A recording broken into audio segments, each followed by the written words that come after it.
নমস্কার বন্ধুরা, আমি শিপ্রা ইংল্যান্ড থেকে বলছি। বিলেতি বঙ্গিনীর একটি ব্লগে আপনাদের সবাইকে স্বাগত। 2025 সালের আজকে লাস্ট দিন।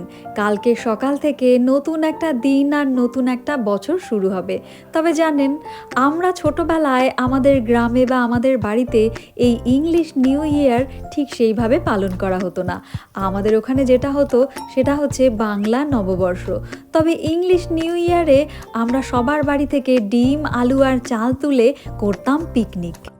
তবে বাংলা নতুন বর্ষে মা বলতো ভগবানের কাছে চেয়ে নাও, পুরানো দিনের সমস্ত কিছু ভুলে গিয়ে যেন ভগবান নতুন বছরটা নতুনভাবে শুরু করে। আমিও ভগবানকে তাই বলি, তবে সাথে এটাও বলি, ভগবান যারা আমাকে অকারণে জেনে শুনে দুঃখ বা অপমান দিয়েছে তাদেরকে আমার থেকে অনেক অনেক দূরে নিয়ে যাও। তবে হ্যাঁ, সেই দুঃখ বা অপমানের কথা যেন কোনো দিন আমি না ভুলি। মা বলে যে ভুলে যাওয়া অনেক বড় গুণ। আমি জানি ভুলে যাওয়া অনেক বড় গুণ, তবে আমি সব সময় সেটা করে উঠতে পারি না। যাই হোক, এখন সকাল 7টা আর আমি চলেছি অফিসে। আমার আজকে শুধুমাত্র একটাই ক্লাস আছে, সেটা 9টার সময়। আর দেখুন গাড়িটা কিরম চকচক করছে। আসলে রাত্রেবেলা হালকা একটুখানি স্নো হয়েছে, তাতে এই গাড়ির চেহারা বদলে গেছে। প্রতি বছর নিউ ইয়ার শুরু হতে হতে কিন্তু ইংল্যান্ডে বরফ পড়তে শুরু করে। আর এই বছরও কিন্তু আবহাওয়া দপ্তর থেকে সেই একই খবর পাওয়া গেছে। কাল থেকে এখানে বেদম স্নো শুরু হবে। তাই আজকেই দেখুন ঘাসের মাথাগুলো কেমন সাদা সাদা হয়ে রয়েছে। আসলে এখানে গ্রামের দিকে প্রচুর বরফ পড়ে আর শহরের দিকে কম। আর আমরা তো এখন শহরে চলে এসেছি, তাই ঠিকভাবে হয়তো বরফ আপনাদেরকে দেখাতে পারবো না।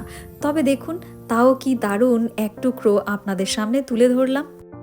দুজন মিলে এখন চলে এসেছি আজদা থেকে একটুখানি শপিং করে নেব। আর আমার বর আমাকে বাড়ি পৌঁছে দিয়ে ও যাবে আবার ওর মায়ের সাথে দেখা করতে। যেহেতু আজকে বছরের লাস্ট দিন, তাই যাচ্ছে দেখা করতে। তার মানে কিন্তু এই নয় যে লাস্ট দিন মানে এক সপ্তাহ পরেও বাড়ি যাচ্ছে। ও যদি আমার এখানে দুদিনও থাকে, সেই দুদিনের প্রতিদিনই ও একবার করে মায়ের সাথে দেখা করতে যায়। ঠিক তেমনি আমার কাছেও কিন্তু তাই। ও যদি ওই বাড়িতে 4 দিন থাকে, সেই 4 দিন কিন্তু কন্টিনিউয়াসলি ও ওখানেই থাকে না। প্রতিদিনই ও একবার করে আমার সাথে দেখা করতে আসে। মানে আমি যদি অফিস যাই, যাওয়ার সময় আমাকে দিয়ে আসে বা আসার সময় আবার আমাকে বাড়ি পৌঁছে দিয়ে যায়।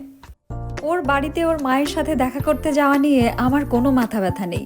তবে আজকের দিন আমি অনেক চেষ্টা করেছিলাম ওকে এই বাড়িতে আটকে রাখার, কারণ আজকের দিনটা আমি ওকে কিছুতেই যেতে দিতে চাইছিলাম না। কেন যেতে দিতে চাইছিলাম না সেটা একটা ভয়ে, সেই কথাটাই আপনাদেরকে বলবো। আর এই দেখুন, বাজার থেকে মাছ এনেছি, এটাই রান্না করব আর সেই গল্পই বলবো। আজকে না একদম একটু আলাদা টাইপের রান্না। মাছগুলো তো দেখালাম, ওই যে ধুয়ে রেখে দিয়েছি। এই দেখুন, এরকম করে জল ঝরতে দিলাম, মাছটা এখানটা থাকুক। আর আলুগুলো না আমি কুচিয়ে নেইনি আজকে। ওই যে গ্রেটার আছে না, গ্রেটারই তো বলে মনে হয়, ওইটাতে না এরকম করে একদম পুরো কুচিয়ে নিয়েছি। আর তারপর হলো রসুনটা বেটে দিতে হতো, তো আর রসুনটা আর বাটি নিয়ে এই যে ছোট ছোট একদম করে কুচি করে নিয়েছি। আর পেঁয়াজটা কিন্তু একদম পাতলা পাতলা করে কেটেছি, একটু ফাইন করতে হবে। আর দিয়েছি 3টে লঙ্কা। উফ বাবা, আমার বর তো আর খাবে না। মাছটা আজকে একটুখানি নতুন করে করা যাক।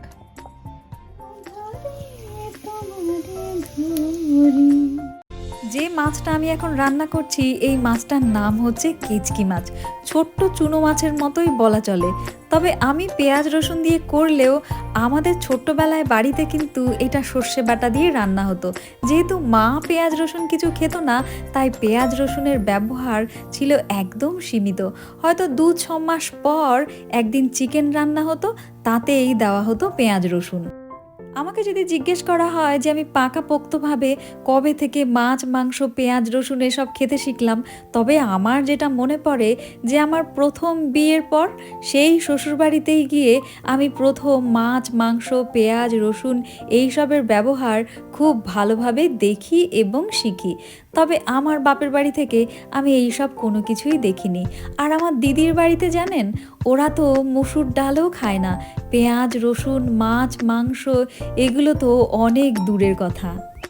মাছটা আনার পর থেকেই এত লোভ লাগছিল, তাই 1 ঘন্টা ধরে ইউটিউবে খুঁজে মাছের চচ্চড়ির রেসিপি বার করেছি।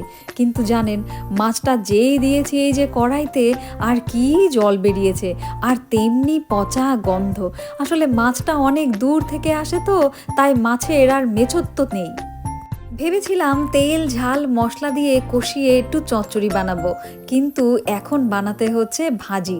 কিচ্ছু করার নেই, এতে যদি জল দেই তাহলে মাছের চচ্চড়ি বাদে মাছের ঘন্ট হয়ে যাবে, তাই আমি আর খারাপ করতে চাইলাম না। আমি জানি আমার দর্শক বন্ধুরা রান্না বান্নায় দারুণ পটু, তাই তাদের থেকে জানতে চাইবো এই পচা মাছগুলো তারা পেলে তারা কিভাবে রান্না করতো। আমার কমেন্ট বক্স খোলা রইল কিন্তু। এবার বলি যে আমি কেন চাই না যে বছরের লাস্ট দিন আমার বর ওই বাড়িতে যাক। আর তার আগে এই ট্রাকগুলোকে দেখুন, এই ট্রাকগুলো আসে বিনসগুলো নেওয়ার জন্যে, আর আমার দেখতে দারুণ লাগে। আমার কখনো কখনো মনে হয় আমি এদেরকে জয়েন করব। এদের কাজটা আমার দারুণ ইন্টারেস্টিং লাগে, আর সবচেয়ে বড় কথা এরা কত অ্যাক্টিভ। আজকে বছরের লাস্ট দিনটা সবাই তাদের নিজের মতন করে কাটাতে চায়। আমার মনে হয় অধিকাংশ মানুষের বাড়িতে আজকে দারুণ সুন্দর একটা ড্রিঙ্কের বোতল, তার সাথে খাবার দাবার আর নাচ গান, তাই সব চলবে। আমিও আজকের দিনটা আমার মতো করেই কাটাতে চাই। তাই ভেবেছি রাত 12টার সময় আমরা দুজন যাব মন্দিরে। এবার বলি যে আমি আমার বরকে এই দিনটাতে কেন ওই বাড়িতে পাঠাতে চাই না। এই নিউ ইয়ারটা নিয়ে আমার ইংল্যান্ডে 3 বছর হলো, আর প্রথম যেবার আমি ইংল্যান্ডে এসেছিলাম সেইবার আমাদের যে গুরুদেব সে এসছিল পাঞ্জাব থেকে, তাই সেই বছরটা আমাদের বাড়িতে সমস্ত কিছুই নর্মাল ছিল। আমার মনে আছে 31st নাইটে আমরা গেছিলাম সবাই মিলে গুরুদ্বারাতে, আর আমাদের গুরুদেব সেখানটায় বড় কীর্তন করেছিল। আমার দারুণ লেগেছিল সেই বছরটা, কিন্তু প্রবলেম হয় তার পরের বছরটাতে। আচ্ছা, আমি কিন্তু এখন পনির রান্না করছি, আর রান্নাটা কিন্তু একটু আলাদা, তাই আপনারা গল্প শোনার সাথে সাথে রান্নাটার দিকেও কিন্তু সমান তালেই নজর রাখবেন। এইবার মশলাটা আমি একটু পেস্ট করব। কবে সে ফুলকুমারী ঘুমটা ছেড়ে আসবে বাহিরে, দারিনা দারিনা রে না, দারিনা রে দারিনা। সেকেন্ড বার ইংল্যান্ডে যখন আমার লাইফে 31st নাইট এলো আমাদের বাড়িতে, তখন 40 জনের সমাগম। আমারও দারুণ লাগছিল সবার সাথে মজা করতে, কিন্তু জানেন 12টা বাজতে 5 মিনিট মতন বাকি।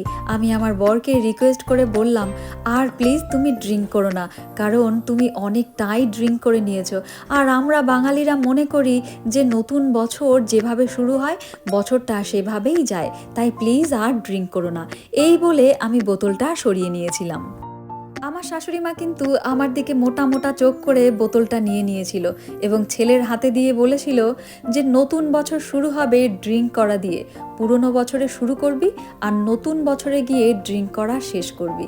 জানেন, এই সব ব্যাপারগুলো আমাকে এত আহত করেছে, আর তার জন্যেই আমি আমার বরকে এই দিনটায় ওখানে যেতে দিতে চাই না। অনেকেই আবার ভাববেন যে পাঞ্জাবি ফ্যামিলি, তার উপর ইংল্যান্ডবাসী, তার উপর ঠান্ডার দেশ, ড্রিঙ্ক করাটা তো একদম স্বাভাবিক। হ্যাঁ, এখানে ড্রিঙ্ক করাটা স্বাভাবিক বটে, তবে আমিও তো বাঙালি বউ, আমারও কিছু রীতিনীতি আছে। তবে আমি যেগুলো বিশ্বাস করি তাদের সেগুলোও অল্প অল্প খেয়াল রাখা একদম উচিত, এটা তাদের কর্তব্য। আর এমনও কিন্তু নয় যে সে অমৃত খাচ্ছিল আর আমি সেটাই মানা করেছি, সে বিষ খাচ্ছিল, আমি সেটাই মানা করেছিলাম। মন্দির চললাম।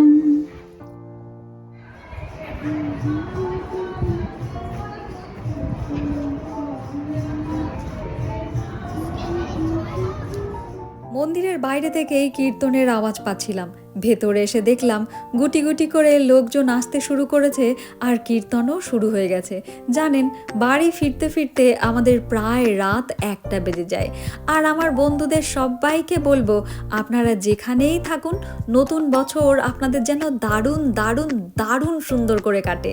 আর নতুন বছর আপনাদের যেমন যাকে যেভাবে সেলিব্রেট করতে ইচ্ছা করে আপনারা সেভাবে করুন, তবে আমার ব্লগে শুধু আমি আমার জীবন দেখাই, তাই আমার সাথে আপনারা মিল খুঁজে পেতেও পারেন, না পেতেও পারেন।